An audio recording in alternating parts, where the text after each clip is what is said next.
और जी न्यूज़ ने एक स्टिंग किया है, जी मीडिया ने, जहाँ पर चीफ सेलेक्टर चेतन शर्मा कई बातों का खुलासा करते हैं।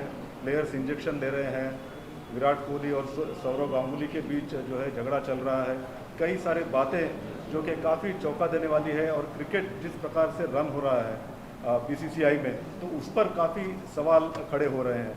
तो क्या कहना है सर? नहीं, मेरे को उस पर ना तो मैं देखा हूँ वो, ना मेरे को उसके बारे में कुछ मालूम। मगर विराट कोहली तो दुनिया का एक बेहतरीन बैट्समैन है और हमारे मुल्क के लिए, हमारी टीम के लिए उन्होंने तो बेहतरीन परफॉर्मेंस किया है।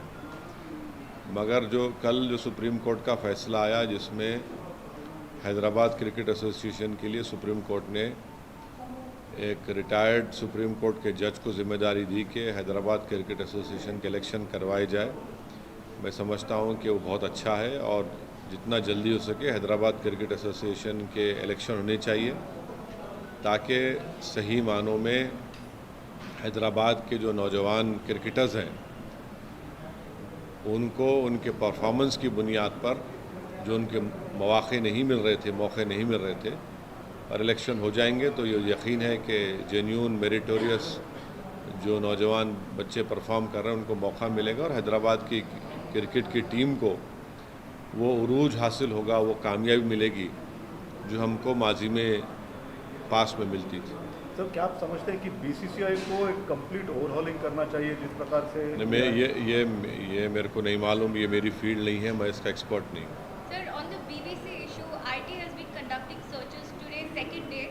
Allegation is that BBC involved in tax violation and transfer pricing rules violation. Your stand on it? Well, I will go by with the statement of what the Editors Guild and the Press Club of India issued a statement. And I feel that those two statements are absolutely right. And freedom of press is very important for a functional democracy. And I hope that the BBC will not be pressurized, and the BBC will continue to show the truth. Do you see political vendetta as being alleged by other opposition leaders that there are no raids or searches on Adani, but the BBC office is attacked because they went ahead with a documentary on the Prime Minister? Well, when it suited BJP during emergency, their leaders used to praise BBC. And in fact, now the leaders have quoted in his book that he used to listen to BBC radio while in jail in emergency, and then tell his BJP, then Jan Sangh or whatever party they belong to, about what is happening in India. So now we see that these raids are happening. But I'm sure that the BBC will continue to show the truth to the people. The timing is absolutely wrong, and that is why the Press Club and the Editors Guild have issued a right statement about condemning these raids. JDU के जो MLC है उन्होंने भी एक बात कही, 30% आरक्षण मुसलमानों को दिया जाना चाहिए सेना में, ताकि खासकर पाकिस्तान से जो टेररिज्म हो रहा है उसका वो जो है सामना कर सके। लोहा लोहे को काटता है, इसलिए 30% आरक्षण दिया जाए। क्या आप इससे सहमत हैं? क्या कहना चाहते हैं? मैं स्टेटमेंट सुनाने मेरे को नहीं मालूम, आप बोल रहे तो मैं सुन रहा हूँ। अब कोई पॉलिटिकल पार्टी का आदमी बोला तो उन पार्टी के प्रेसिडेंट को रिएक्ट करने की ज़रूरत है, मुझे रिएक्ट करने की ज़रूरत नहीं है। उनका पार्टी का प्रेसिडेंट तो बिहार के मुख्यमंत्री हैं, उनको बताना चाहिए कि वो क्या बोलेंगे इस बारे में। The Andhra Governor Abdul Nazir's appointment has also kicked up a storm. Do you see it's a justified move?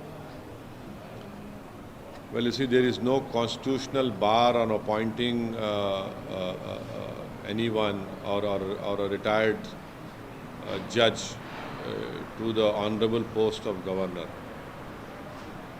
But as the legal maxim tells us that justice must not only be done but also be seemed to be done. Now, if some doubts arise in the minds of the laymen or the common people, that the biggest litigant in this country is the government, Now, if you after your retirement, you are given a post by the same government who's the biggest litigant and you were presiding over that litigation. So some doubts might arise in the mind of a common man. I don't know whether those doubts are genuine or not. But justice should not only be done but also be seen to be done. So these doubts should not have arisen, So, and then if there's such doubts, I don't know whether they are genuine or not, but then this will lead to so many questions in the future. I don't know why the Honorable retired judge has accepted this post. Because as a judge he was given a house and every facilities. Now I am reminded of what a late BJP leader had said when he was in opposition. He later on became the finance minister of our country, about post-retirement appointments. So it is for the BJP to answer this question. Sir ये यहाँ की तेलंगाना की बात करें तो हाल ही में अकबरुद्दीन ओवैसी आपके MLA ने कहा असेंबली में कि 50 सीटों पे हम करेंगे। तो ये लग रहा था कि एमआईएम और टीआरएस जो कि एक फ्रेंडली अलायंस है, तो उनके बीच में दरार आ गई। तो क्या वाकई एआईएमआईएम तेलंगाना में ज़्यादा सीट्स कॉन्टेस्ट करेंगी और अपना जो वर्चस्व बढ़ाएगी? अकबरुद्दीन ओवैसी साहब ने ये कहा कि एमआईएम पार्टी इसका फैसला लेगी। आपने? हाँ, एमआईएम पार्टी इसका फैसला लेगी।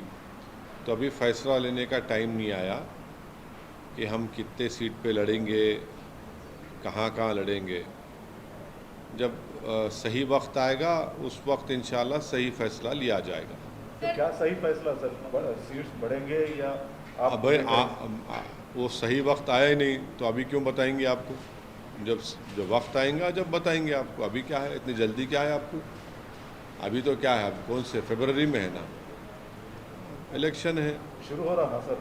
हाँ, नहीं शुरू हो रहा। प्रकार से टेम्पर से देखने को मिल रहे हैं या पॉलिटिकल जो पोस्टरिंग शुरू हो गई है, क्या है चलते ऐसा कुछ भी नहीं। जो सही वक्त आएगा सही फैसला इंशाल्लाह मजलिस इत्तेहादुल मुस्लिमीन वो सही फैसला लेंगे।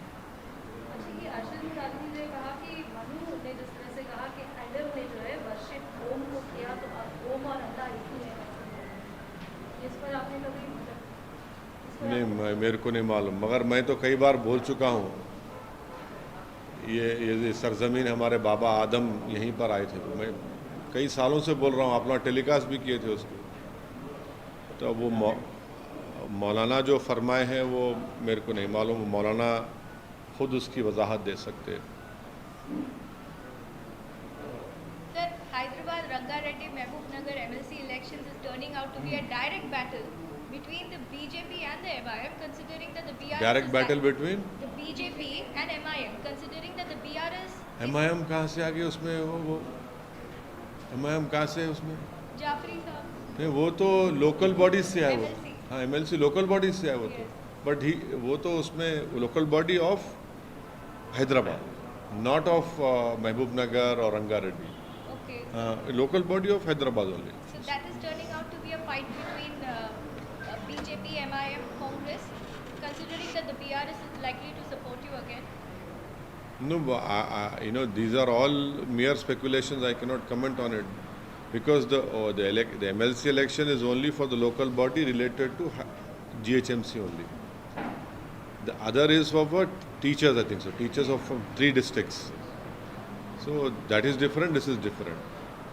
लेकिन आपकी दोस्ती कैसे है अभी, क्योंकि आप केसीआर साहब से एक तरफ मिल रहे हैं, दूसरी तरफ केसीआर जो है असेंबली में कांग्रेस की तरफदारी करते हुए भी दिखे, तो आप कैसे एनालाइज कर रहे हैं? भाजपा तो साफ कह रही है कि लग रहा है कि बीआरएस और कांग्रेस के बीच में दोस्ती हो रही है। नहीं, मैं हमेशा चीफ मिनिस्टर की इज़्ज़त करता था, इज़्ज़त करता रहूँगा।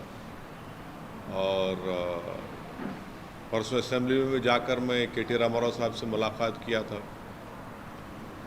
तो वो तो है, उसमें कोई डिनाई नहीं कर सकता कि आज तेलंगाना में जो डेवलपमेंट हुआ, जो तेलंगाना में हैदराबाद हो या फिर सॉफ्टवेयर इंडस्ट्री हो, पीने के पानी का जो मसला था, उसमें तो उन्होंने काम किया। इसमें तो कब लोग देखते हैं, तो यकीनन और काम करने की ज़रूरत है। और हम उम्मीद करते हैं कि ये हुकूमत जो वादे आवाम से किए थे उसको पूरा करेगी, और यही हम लोग असेंबली में बोल रहे हैं, उठा रहे हैं। नहीं, टीआरएस और कांग्रेस की दोस्ती के बारे में भी अटकलें लग रही है आपको?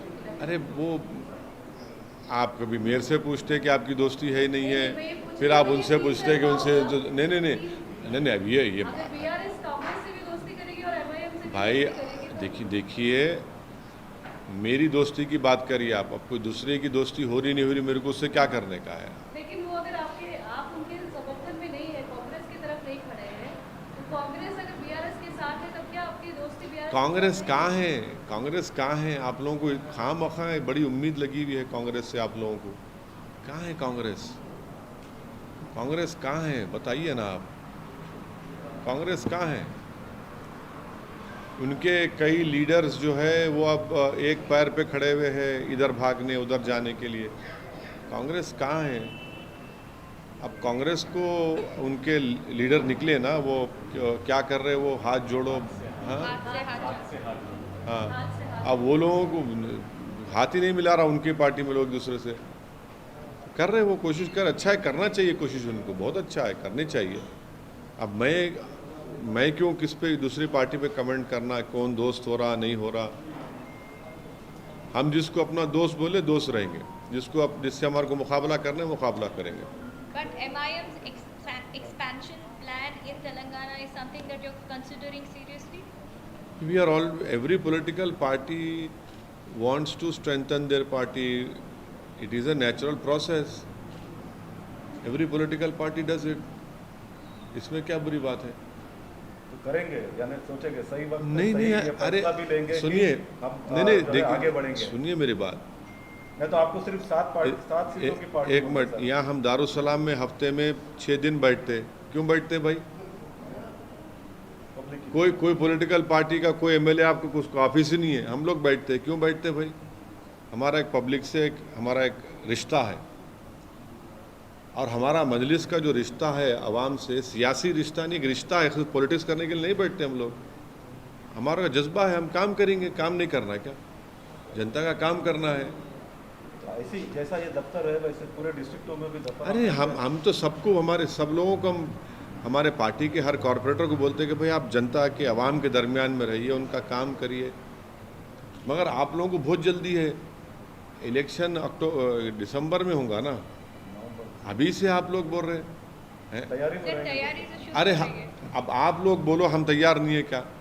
अच्छा हम ही तो तैयार, दूसरे तैयारी के लिए तैयारी करते हैं, हम तो तैयार बैठे हुए हैं। अच्छा, तैयार है कि हाँ। ज्यादा सीट्स कॉन्टेस्ट बिल्कुल, दूल्हा तैयार है, हमेशा फिक्र मत करिए आप। ज्यादा सीट कंटेस्ट करेंगे। नहीं करेंगे नहीं करेंगे वो पार्टी फैसला करेंगे, अभी से कैसा बोलेंगे आप लोगों को?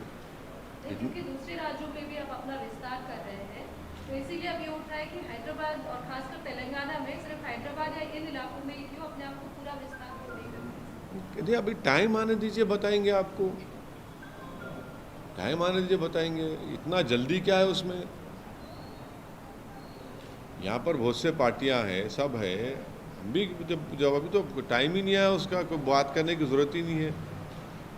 और आप खामखा गलत फहमी पैदा करना चाह रहे हैं। आप क्यों गलत फहमी पैदा करना चाह रहे हैं नहीं मालूम आप लोग, मुझ में और सीएम में या दूसरों में।